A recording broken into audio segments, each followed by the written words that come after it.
for our notice and wonder about the tables. So we have table 0, 1, 2, 3, 4. That x is counting by 1. Then we look at the change in the y, what y is going by.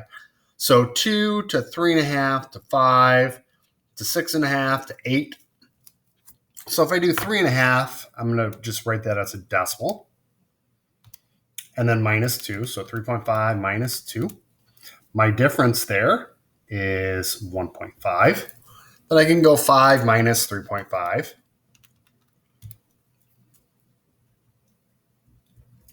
So I notice here that I'm increasing by 1.5.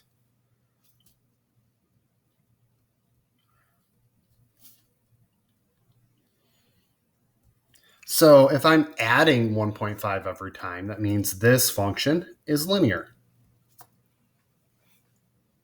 In fact, we could write our equation. So if I'm increasing by 1.5 as x, if y is increasing by 1.5 as x increases by 1, that means my slope is 1.5.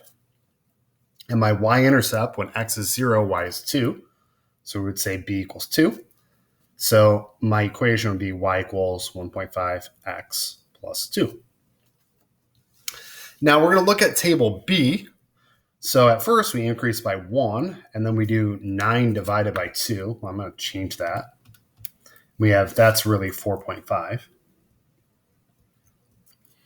And then 27 divided by 4.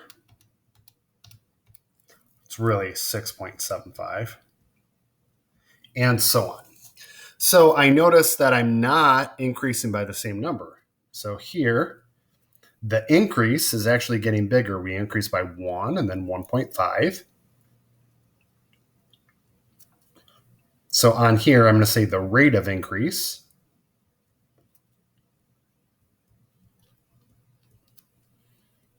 is getting bigger.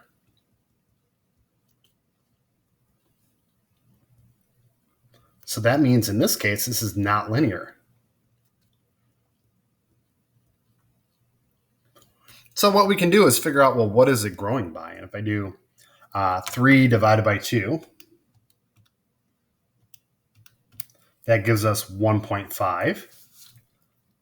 And then I can check 4.5 divided by 3 gives us 1.5. So b equals 1.5. Our initial value, a equals 2.